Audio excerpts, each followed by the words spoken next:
1983, the Soviets shot a Korean airliner out of the sky, and they denied it. They actually denied it.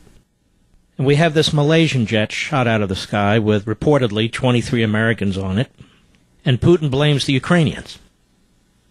Here's what Reagan said September 5, 1983. By the way, he wasn't at a Democrat or Republican fundraiser. He wasn't traveling. He spoke directly to the American people.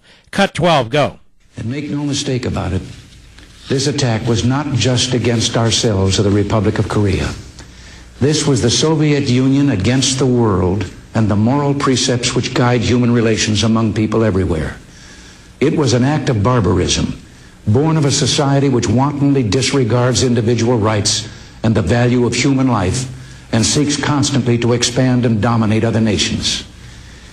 They deny the deed, but in their conflicting and misleading protestations, the Soviets reveal that, yes, shooting down a plane, even one with hundreds of innocent men, women, children, and babies, is a part of their normal procedure if that plane is in what they claim as their airspace. They owe the world an apology and an offer to join the rest of the world in working out a system to protect against this ever happening again. Among the rest of us, there is one protective measure: an international radio wavelength on which pilots can communicate with planes of other nations if they are in trouble or lost. Soviet military planes are not so equipped because that would make it easier for pilots who might want to defect.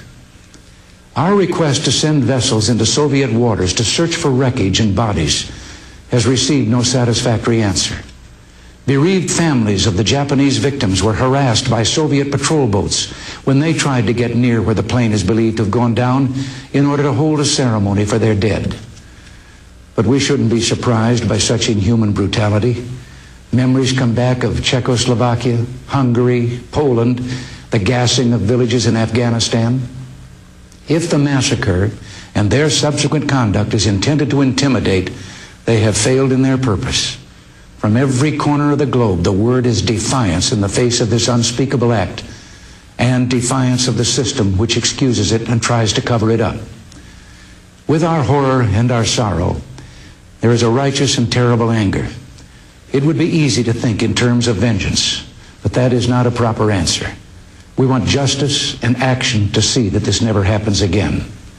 Our immediate challenge to this atrocity is to ensure that we make the skies safer and that we seek just compensation for the families of those who were killed. Since my return to Washington, we've held long meetings, the most recent yesterday with the congressional leadership.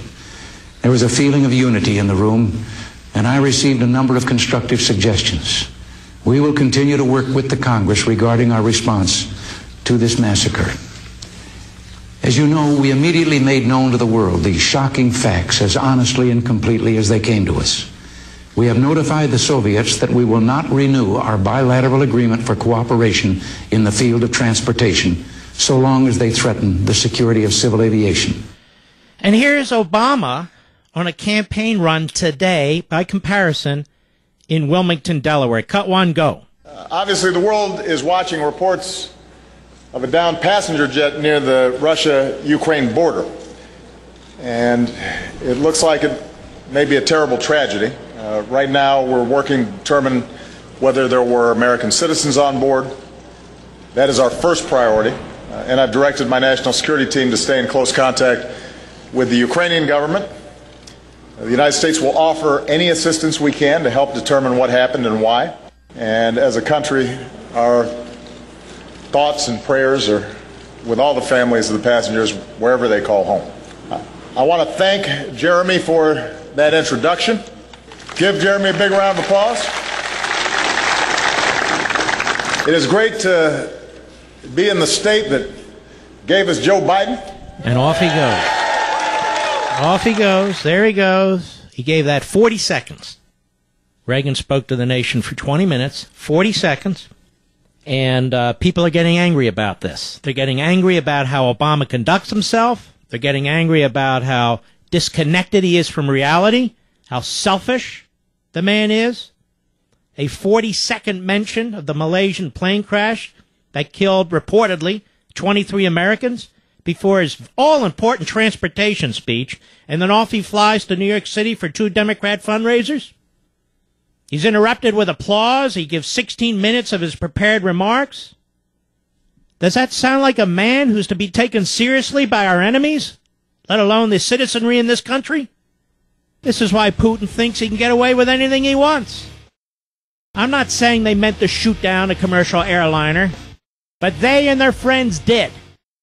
The facts will come out. And it wasn't some young guy on his own pressing a button. That's not how that technology works. It's far more complicated.